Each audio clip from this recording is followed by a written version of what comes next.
Hi everyone, I'm Rain Vanimeter. Welcome to my channel. I am a dual certified personal trainer with NASM and NCCBT. Today I'm going to talk to you about relationships, life in general. It's been going on. I decided to make a comeback, both physically, online, mentally, everything. Just decided to reset, rebuild. I know I haven't been online very consistently, which will be changing going on forward. I wanted to talk about some of the updates that I've had recently. As you can tell, I am back on the internet to make an impact on you guys, to try to help as much as I can with everything I've learned in the last year or 2 years. I've learned a lot, stumbled a lot, and trying to get out of that hole. And pretty much that got in the way of training most of the time. I decided that let's just grab the bull by the horns, start from the ground up, and build from there. And that is where the discipline, consistency, the feminine discipline era is back. And I hope that everything that I deliver to you guys is helpful as it was for me. One update that I would like to talk about is my marriage. I've had a messy dating life in the past. The fact that I found somebody that loves me, loves me for all my flaws and whatnot, and the good stuff as well, it's great. It's amazing. And I'm very grateful for that because it was something that I've always wanted in my life. I used to draw in little pictures when I was a little girl, and now it came to reality. So sometimes it feels like a dream. Sometimes your mind plays tricks on you and makes you think that you're not worthy of it. You're not, that your partner's gonna think the worst of you or whatever. Like, sometimes it could be true. Sometimes it's not true. Most of the time, it's not true. It's just an illusion that we create in our heads. Something that we tell ourselves that could be, but is not. It's an assumption. It's not reality. And reality is in the present moment. Does that person care about you enough to bring you coffee, light up your world, or maybe just give you a hug and tell you that they love you? That's what truly matters. Your thoughts can play games with you. People get pissed off over other people playing games with them and whatnot, and dating or just in general in business or whatever. But in reality, your mind is your own worst enemy. And the only one that is responsible for your thoughts and actions and your decisions is you. In the moment that you say, I take full responsibility for what I am, for who I become, and for what I do, is the moment that equals growth. And nobody, the worst part is that sometimes nobody tells you that. And sometimes you just have to do some digging into your own psyche, figure that out for yourself, and get yourself out of that hole, out of that rabbit hole.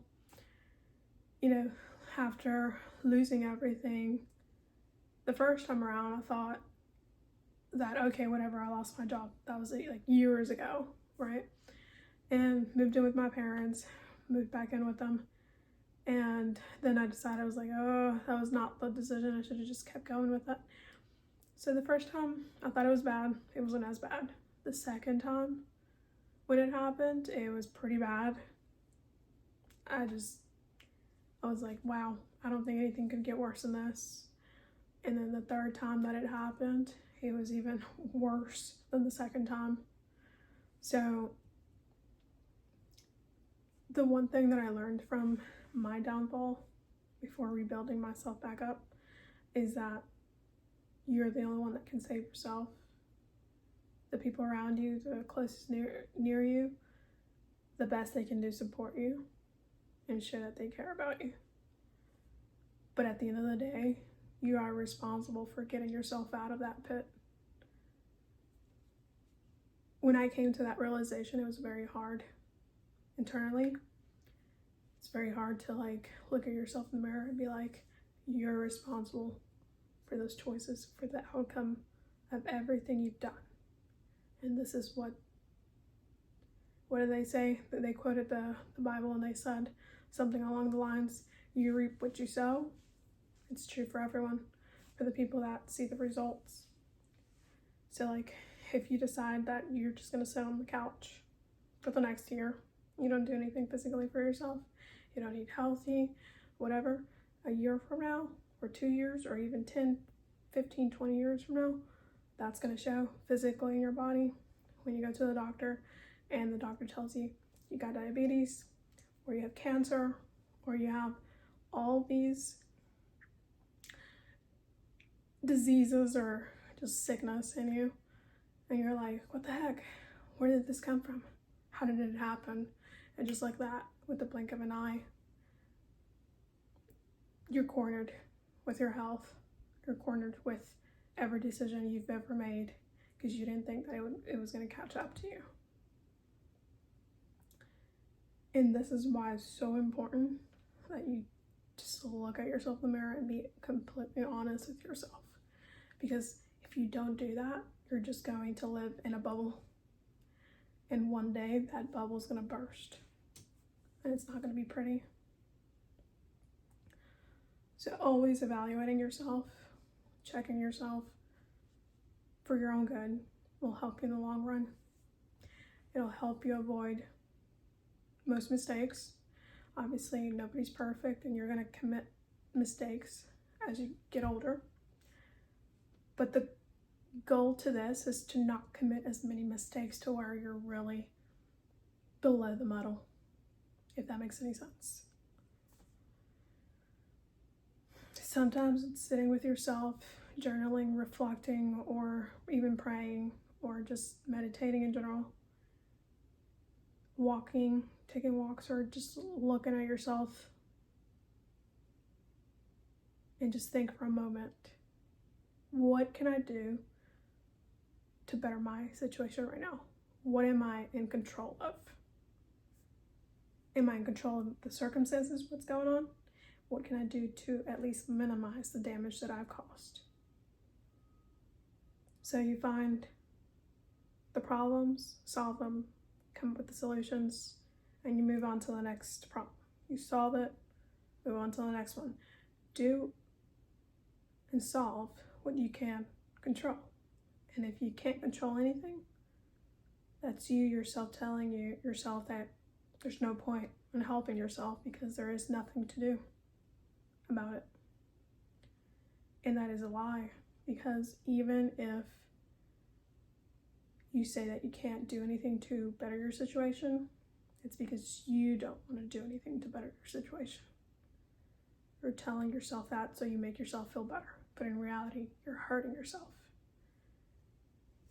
And in that case, even the small habits build up. So you go back and you restart your own habits. You restart from the ground up. Even if it's the little things here and there, that will get you a long way. Because if you think about the analogy, if you think about the analogy of building a house, it's built brick by brick. Door, window, window. So the house isn't built in one day, right? Just like Rome wasn't built in one day. It takes a people, it takes yourself, it takes the will, the mind, the body to create something. And that is how you should treat yourself. Like the temple, literally. When you reconstruct yourself, because, just like natural disasters in the world, houses get, destroyed by natural disasters, weather, all the above. that is just like you, yourself, your body. That temple, every time a storm hits it, it destroys part of it. But you have to keep reconstructing and keep getting back on your feet. If you guys like this video, thank you for watching. Please like and subscribe and comment below. Let me know what your thoughts are. And remember that discipline is a new piece. See ya. Till next time.